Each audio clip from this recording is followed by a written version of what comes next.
The area known as the Great Glen is a giant fault line that runs the breadth of the Scottish Highlands from Inverness in the east to Fort William in the west. The Great Glen is surrounded by some of the most breathtaking scenery in Europe, from rivers, waterfalls and lochs to mountains, glens and forests. And of course, running over the course of the Great Glen is the Caledonian Canal. The canal was opened in 1822 and was designed by Thomas Telford. Originally constructed as a shortcut between the North Sea and the Atlantic Ocean, the canal is an incredible feat of engineering.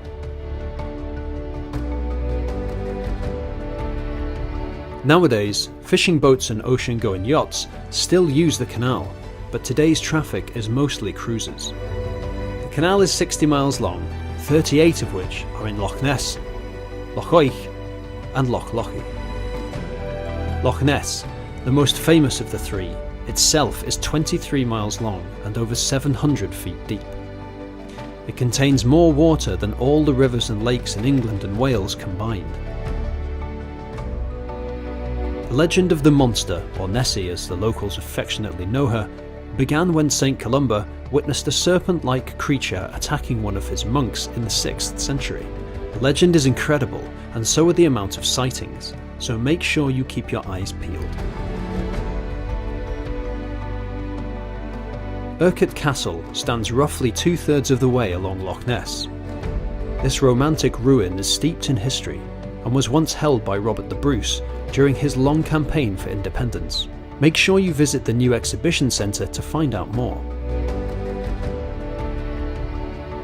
At the south end of Loch Ness is Fort Augustus, one of the most picturesque stops along the canal and another ideal place to berth and go ashore.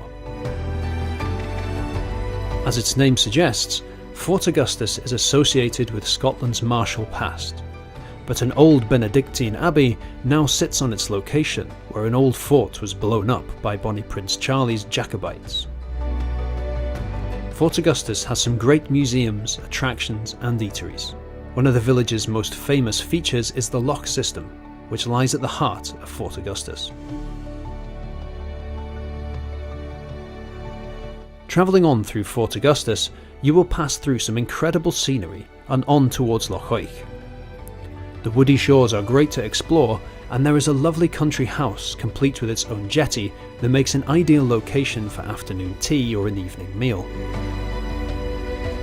Be sure to stop off at the water park at Loch Oich to sample the many activities they have to offer, including whitewater rafting.